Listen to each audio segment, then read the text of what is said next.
Welcome to Tales of Wonder. I'm Mardell, and here is the final chapter of Granny's Wonderful Chair by Frances Brown.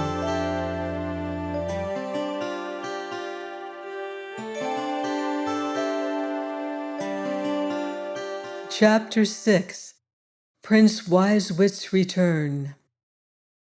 King Winwealth was so pleased with the stories told by the wonderful chair that he gave Snowflower many presents, among which was a golden girdle, and promised that she should go no longer into low company, but feast with him and his nobles in the chief hall, and sleep in one of the best rooms of the palace. Snowflower was delighted at the promise of feasting with those noble lords and ladies, whose wonderful story she had heard from the chair. She bowed very low and thanked King Winwealth from the bottom of her heart. All the company were glad to make room for her, and when her golden girdle was put on, little Snowflower looked as fine as the best of them. "Mama," whispered the Princess Greedelind while she looked ready to cry for spite. "Only see that low little girl who came here in a coarse frock and barefooted. What finery and favor she has gained by her storytelling chair.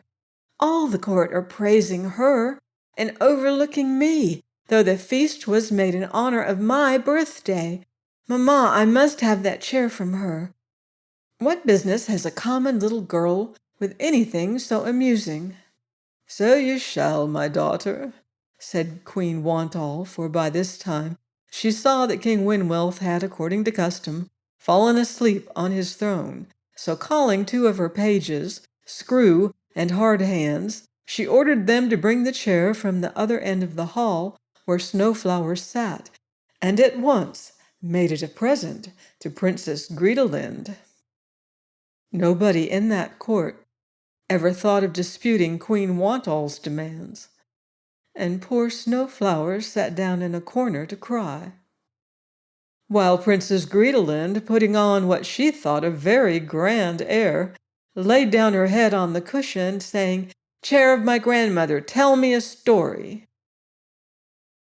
"Where did you get a grandmother?" cried the clear voice from under the cushion, and up went the chair with such force as to throw Princess Greedelind off on the floor, where she lay screaming, a good deal more angry than hurt. All those at court tried in vain to comfort her, but Queen Wantall, whose temper was still worse, vowed that she would punish the impudent thing and sent for Sturdy, her chief woodman, to chop it up with his axe. At the first stroke, the cushion was cut open, and to the surprise of everybody, a bird, whose snow-white feathers were tipped with purple, darted out and flew away through an open window. Catch it!" cried the queen and the princess. And all but King Winwealth, who still slept on his throne, rushed out after the bird. It flew over the palace garden and into a wild common, where houses had been before Queen Wantall pulled them down to search for a gold mine, which Her Majesty never found, though 3 deep pits were dug to come at it. To make the place look smart at the feast time, these pits had been covered over with loose branches and turf. All the rest of the company remembered this, but Queen Wantall and Princess Greedelind, they were nearest to the bird, and poor Snowflower, by running hard, came close behind them, but Fair Fortune, one of the king's pages, drew her back by the purple mantle. When coming to the covered pit, branches and turf gave way, and down went the queen and the princess. Everybody looked for the bird, but it was nowhere to be seen. But on the common, where the people saw it alight, there stood a fair and royal prince, clad in a robe of purple and a crown of changing colors, for sometimes it seemed of gold, and sometimes of forest leaves. Most of the people stood not knowing what to think. But all the fairy people and all the lords and ladies of the chair's stories knew him and cried, "Welcome to Prince Wisewit!" King Winwilth heard that sound where he slept, and came out glad of heart to welcome back his brother. When her own pages came out with ropes and lanterns to search for Queen Wantall and Princess Greedelind, they found them safe and well at the bottom of the pit, having fallen on a heap of loose sand.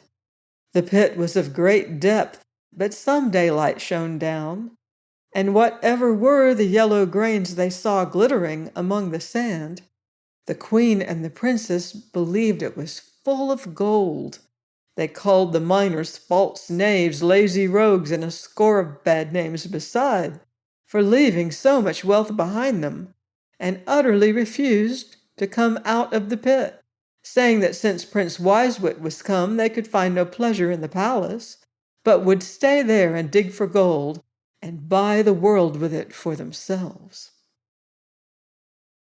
King Winwell thought the plan was a good one for keeping peace in his palace. He commanded shovels and picks to be lowered to the queen and princess. The two pages, Screw and Hard Hands, went down to help them in hopes of halving the profits, and there they stayed, digging for gold. Some of the people about the court said they would find it. Others believed they never could. And the gold was not found when this story was written. As for Prince Wisewit, he went home with the rest of the company, leading Snowflower by the hand, and telling them all how he had been turned into a bird by the cunning fairy Fortunetta, who found him off his guard in the forest, how she had shut him up under the cushion of that curious chair and given it to old Dame Frostyface, and how all his comfort had been in little Snowflower, to whom he told so many stories. King Winwelth was so rejoiced to find his brother again that he commanded another feast to be held for many days.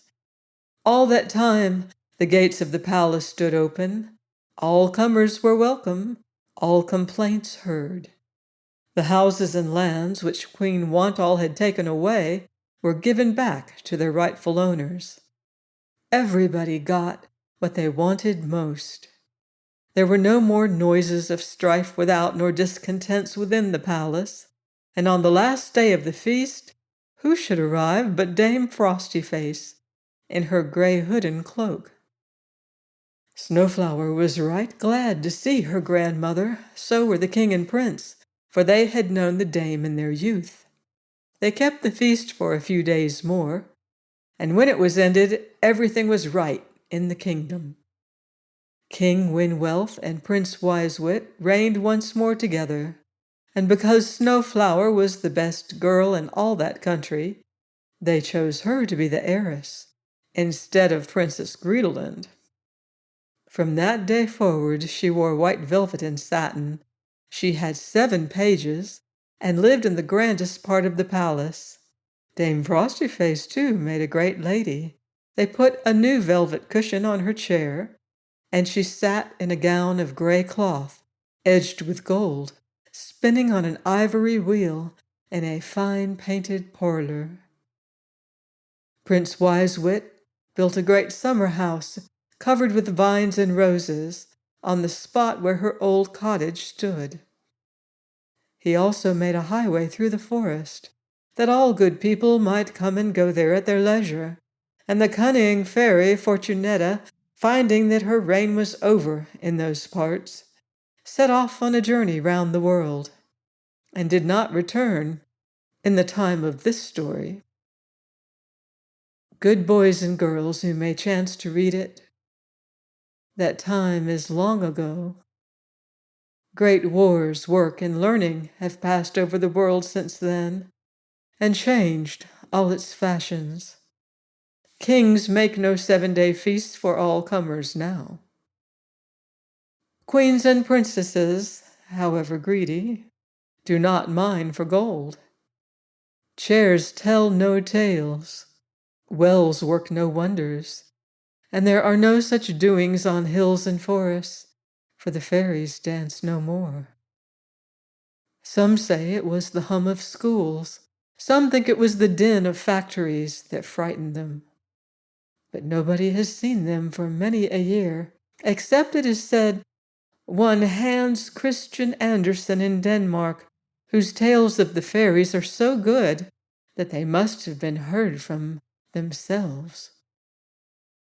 It is certain that no living man knows the later history of King Winwelth's country, nor what became of the people who lived and visited at his palace.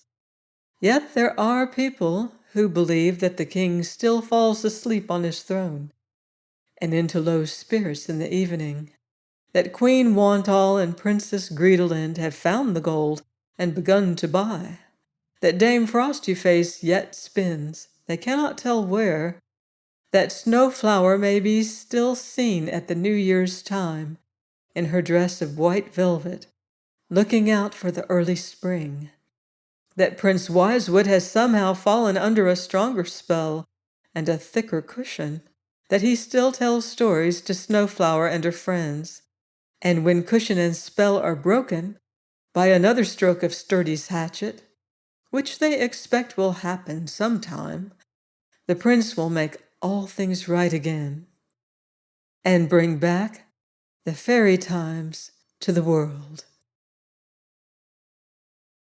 This ends Season 1 of Tales of Wonder. Please join me for more magical stories of enchantment in Season 2.